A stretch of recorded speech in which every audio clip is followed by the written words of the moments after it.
నమస్తే welcome to Suman TV నేను పద్మిని ప్రస్తుతంతో పాటు ప్రముఖ ఆధ్యాత్మికవేత్త వాస్తు జ్యోతిష పండితులు జమాలజిస్ట్ శ్రీమతి తనిష్క గారు మనతో పాటు ఉన్నారు మాట్లాడదాం మేడం నమస్తే మేడం నమస్తే అమ్మా. మేడం అమావాస్య వచ్చేస్తుంది చాలా అవును. చాలా పవర్ఫుల్ డే డెఫినెట్ గా అవును. అమావాస్య పౌర్ణమిని ఎటువంటి పరిస్థితుల్లో వదులుకోవద్దు అని సాధకులు అయితే ఖచ్చితంగా చెప్తారు అవును. వినియోగించుకోండి అని అయితే ఈసారి వచ్చేటటువంటి ఈ అమావాస్య 16 సాయంత్రం మొదలై 17 సాయంత్రం వరకు ఉంది కానీ 17వ తారీఖు సూర్యగ్రహణం కూడా ఉంది అవును. మరి ఏమైనా దీనికి స్పెషాలిటీ ఉంటుందంటే మన భారతదేశంలో లేనప్పటికీ అవును. ఏమైనా పవర్ఫుల్ డేగా కన్సిడర్ చేస్తారా మీరు ప్రత్యేకంగా నెగటివ్ ఎనర్జీస్ కానీ లేకపోతే ఇటువంటి చాలా భయానకమైనటువంటి సమస్యల నుంచి బయటపడడానికి అమావాస్య రోజు ప్రత్యేకంగా ప్రత్యేక సాధనలు పూజలు అనేవి చేయటం అనేది తెలిసినటువంటి విషయం అవును. మరి ఎట్లా ఏం చేయాలి ఆ రోజున ఎట్లా యూటిలైజ్ చేసుకోవాలి ఇవన్నీ ఒక్కసారి మీ ద్వారా మేడం తప్పకుండా అమ్మా. చాలా మందిలో ఆ రోజు ఏంటంటే ఉదయం లేవగానే పూజలు అయితే చేసుకోకూడదు. మార్నింగ్ అసలు చేసుకోకూడదు. జనరల్ గా ఏంటంటే గ్రహణం టైమింగ్ లో అసలు మేజర్ గా తలస్నానం కంపల్సరీ చేయాలి. ఓకే తలస్నానం చేసుకున్న తర్వాత వీళ్ళకి ఏంటంటే పర్టికులర్ గా వాళ్ళకి ఒక నెగిటివ్ వైబ్రేషన్ ఉంటది. అంటే గ్రహణం టైమింగ్ లో ఎప్పుడైనా కానీ కొంచెం కన్సీవ్ అయి ఉన్న వాళ్ళు బయట వెళ్ళకూడదు. కానీ ఇక్కడ మన ఇండియా కనిపించట్లేదు కదా అయినా మనం జాగ్రత్త ఉంటని తీసుకోవాలా? అవును. జాగ్రత్త ఎందుకంటే తీసుకోవాలా? అవును. ఓ, ఓకే. జనరల్ గా ఎందుకు బయట వెళ్ళకూడదు అంటే కొన్ని పిల్లలు కూడా వాళ్ళు పుట్టడమే కొంచెం ఏదన్నా ఇట్లా వాళ్ళకి గ్రహణ బొర్రి అట్లాంటిది ఉంటది కదా. సో వస్తాయి. దాని వల్ల సో అది కాకుండా వాళ్ళు ఏం చేయాలంటే దేవుడిని మంచిగా అంటే ప్రార్థన చేసుకోవచ్చు. ఎలాంటి అంటే ఇప్పుడు గ్రహణం టైమింగ్ లో మన చేపించే పూజలు వచ్చి ఎట్లా ఉంటుందంటే ఇప్పుడు చేతబడి ఎఫెక్ట్ చాలా మంది సఫర్ అవుతూ ఉంటారు. బ్లాక్ మ్యాజిక్ వల్ల ఎంతో మంది బాధపడే వాళ్ళు ఉంటారు. 100%. అయితే అలాంటి టైమింగ్ లో అమావాస్య టైమింగ్ లో అది గ్రహణం వచ్చే టైమింగ్ లో చేపించే పూజలు ఇంకా పవర్ఫుల్ గా ఉంటుంది. Definitely. అయితే ఇప్పుడు కొన్ని టెంపుల్స్ అంతా ఏం చేస్తారంటే అసలు ప్రసాదం నైవేద్యం పెట్టారు. అయితే బంద్ చేసి పెడతారు. తర్వాత అభిషేకం అంతా చేసి అసలు స్వామి వారికి అన్ని అయిన తర్వాతనే పూజలు చేస్తారు. అయితే మనం కూడా ఏంటంటే ఆ టైమింగ్ ప్రకారం అయితే మెడిటేషన్ చేయడం ఇంకా పవర్ఫుల్ గా ఉంటుంది. ఓకే మరీ ఎర్లీ అవర్స్ లేసి చేయాలని కూడా ఏం లేదు. బట్ ఇక్కడ ఏంటంటే ఈ పూజలు ఈ అమావాస్య గడియల్లో చేయడం ఇంకా బాగుంటుంది. అయితే అప్పుడు గ్రహణం టైమింగ్ లో ఎవరికైనా ఇప్పుడు ఆల్రెడీ మానసిక బాధలో ఉండే వాళ్ళకి తర్వాత ఈ చేతబడి ఎఫెక్ట్ ఉండి అసలు దాని వల్ల ఎక్కువ ఆరోగ్య సమస్యలు అన్ని ఆర్థిక ఇబ్బందులు ఎక్కువ మేము శత్రువుల వల్ల బాధపడేమో ప్రతి సమస్యలకు మనకు వచ్చే ఏంటంటే అమావాస్య పూజలు చాలా మంచి ఫలితం ఇస్తుంది. ఎక్కడ చేస్తారు మనం ఈ పూజ? అది మనం వచ్చి ఇక్కడ కొల్లిమలలో చేపిస్తాము. అంటే అది ఎక్కడ వస్తుంది? తమిళనాడు తమిళనాడులో. కొల్లిమలలో చేపిస్తాము. అక్కడ ఏంటంటే అప్పట్లో ఋషులు ఉన్న స్థలము ఎక్కువ శివుడు డివోటీలు ఎక్కువ ఉన్న స్థలం అది. చెప్పాలంటే సుబ్రహ్మణ్య స్వామి మళ్ళీ ఎట్టుకై దుర్గయ్య అమ్మని అంటారు. ఎట్టుకే అమ్మవారు అవును విన్నాను చాలా పవర్ఫుల్ అటే కదా. దుర్గయ్య అమ్మవారు వచ్చి 8 చేతులతో ఉంటుంది అని ఒక మాట. అందుకే ఎట్టుకై అమ్మని అంటారు. అమ్మవారికి 8 చేతులే కదా. కై అంటే చేతులు. సో అక్కడ అమ్మవారు చాలా పవర్ఫుల్. అది కాకుండా స్వామి వారు మెయిన్ అయితే అక్కడ కొల్లి పావైని ఒక అమ్మవారు ఉంటది. అంటే ఆ కొల్లి మలైకి పేరు అమ్మవారి పేరు వచ్చింది అనమాట. సో కొల్లి పావై అని చెప్పేసి చెప్తారు ఆ అమ్మవారిని. అయితే ఇక్కడ ఇవన్నీ ఎట్లానంటే కొన్ని వశీ మూలికలు ఉంటాయి. ఇప్పుడు మనకు ఆరోగ్య సమస్యలు మనం ఇప్పుడు కనిపెట్టి కొన్ని మెడిసిన్స్ వల్ల మనం సాల్వ్ చేసుకున్నాం. కానీ అప్పట్లో వాళ్ళు ఋషులు ఏం చేస్తారంటే మన గురించి ఇచ్చేసి వెళ్ళింది మూలికలు. సో ప్రతి ఒక్క మూలికకు ఒక బలం ఉంటుంది. ఇప్పుడు నాగకన్నిగా అని ఒక చెట్టు ఉంటది. అది చూస్తే ఆ చెట్టు సర్పం లాగానే ఉంటుంది అనమాట. అసలు చెప్పాలంటే అటువంటి దైవిక వృక్షాలన్నీ ఆ ప్రదేశంలో ఉన్నాయి. అందుకని అక్కడ చేసేవి ఇంకా మహిమాన్వితంగా ఉంటాయి పూజలు. కొన్ని మూలిక పేరు వచ్చి ఏరు సిరంగి ఉంటది. ఏరు సిరంగి అంటే ఏంటంటే మన డెవలప్ అయితా ఉండేది అనమాట. లక్ష్మీ కటాక్షం ఇచ్చేది. సో అలాంటి ఒక కొన్ని ఇది ఉంటది చెట్లు అక్కడ ఉంటది. కొన్ని చెట్లు ఏంటంటే అక్కడ మనం అక్కడ వెళ్ళి ముందుగా నిలబడామంటే మన ఎవరిని మనకు గుర్తుపట్టలేము అట్లా అయిపోతారు. అంత పవర్ఫుల్ మూలిక ఉండేది అంతా ఆ స్థలంలో ఉంది. సో అంత పవర్ఫుల్ అనమాట. సో వాటితో చేస్తారా హోమాలు ఏవైతే ఉంటాయో అవన్నీ మూలికలతోనే. మన ఏదన్నా వచ్చి ఏంటంటే ఇప్పుడు కొంతమంది బ్లాక్ మ్యాజిక్ అంటే భయపడతారు, రిమూవ్ చేయడానికి ఏదో చేస్తారు అట్లా అని కాదు. ఇది చేపించేదంతా కొన్ని వశీ మూలికలతోనే చేపించేది. అయితే ఆ స్థలం కూడా కొంచెం గవర్నమెంట్ రిలేటెడ్ గా ఉన్న స్థలం. సో వాళ్ళ పర్మిషన్ తో అది అసలు కొన్ని అది కనుక్కొనిదే చేయాలి. అది అట్లా ఉంటుంది అనమాట.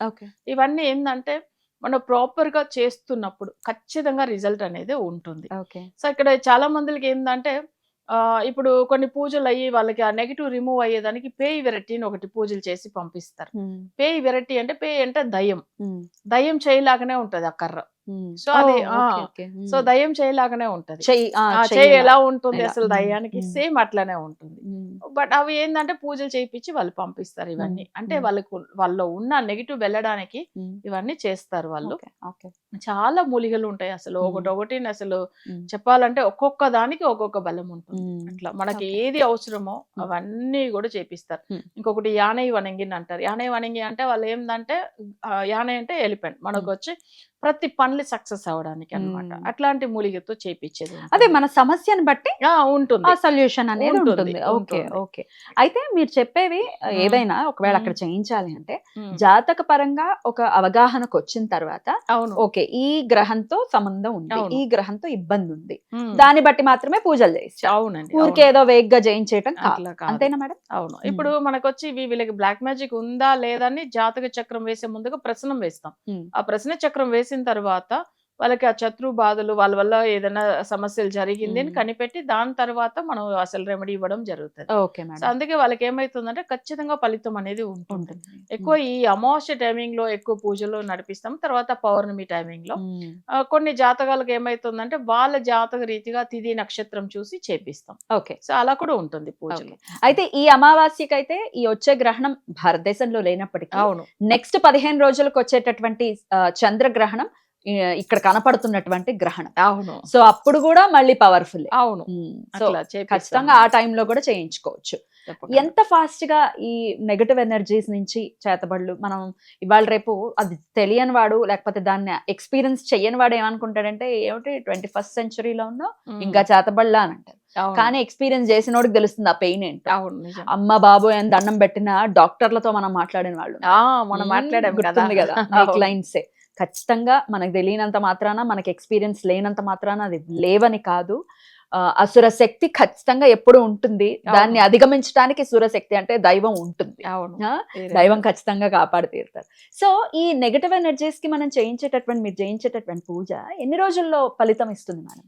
ఇప్పుడు కొన్ని క్లయింట్ స్టార్ట్ అయిన రోజుల్లోంచి కొంతమంది 24 hours లో బాగా అయిన వాళ్ళు కూడా టీవీలో మాట్లాడుతున్నారు మనతో పాటు.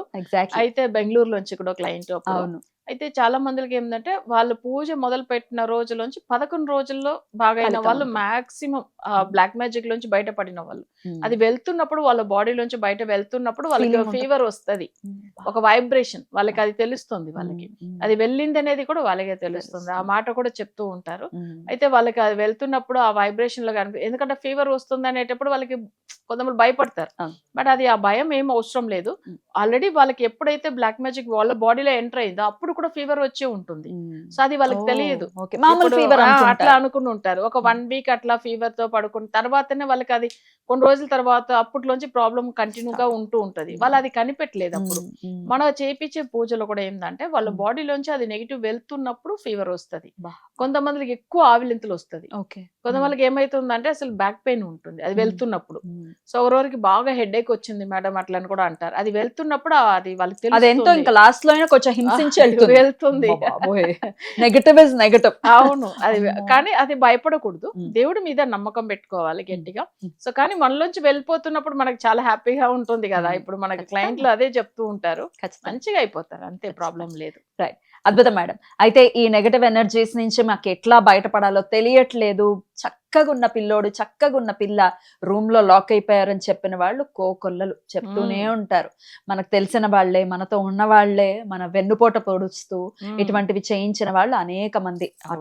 అట్లా కాల్స్ కూడా మేము చూసి ఉంటాం. సో అసలు ఏమీ చేయలేదు, ఇంక మేము మా వల్ల కావట్లేదు అనుకునే వాళ్ళు ఖచ్చితంగా ఒక్కసారి మేడంని కాంటాక్ట్ చేయండి. ఇంకొక మాట కూడా చెప్తున్నాను, అతిశయోక్తి కాదు ఇందులో. మీరు just me date of birth ఇచ్చి మీరు కామ్గా ఉండండి. మిగతావన్నీ ఒకవేళ మేడమే కరెక్ట్ గా చెప్తే అప్పుడు మాత్రమే మీరు నమ్మండి. ఓకే, ఇది ఓపెన్ గా చెప్తున్నాం కదా వీడియోలో. మేడం మీరు దానికి ఓకే కదా? కన్ఫర్మ్ కరెక్ట్ గా గెస్ట్ చేశారు నా సమస్య అన్న తర్వాతే మీరు మాట్లాడండి, అన్న తర్వాతే మీరు మిగతా స్టెప్స్ తీసుకోండి. అపాయింట్మెంట్ కూడా ఎంత అసలు రీజనబుల్ గా, అసలు మీలాగా తీసుకునే వాళ్ళు ఎవరు ఉండరు నిజంగా. ఇంతమందిని నేను చూస్తూ ఉన్నాను కదా, లోపల నుంచి వస్తున్నటువంటి మాట. ఒక సర్వీస్ ఓరియంటెడ్ గానే చేస్తున్నారు, పర్ఫెక్ట్ గా పని అవ్వాలన్న ఉద్దేశంతో చేస్తున్నారు. అందుకు చాలా చాలా సంతోషం. అమ్మవారి అనుగ్రహం మీ మీద ఉండాలని మనస్ఫూర్తిగా కోరుకుంటున్నాను. Thank you madam. నమస్తే. నమస్తే అమ్మా.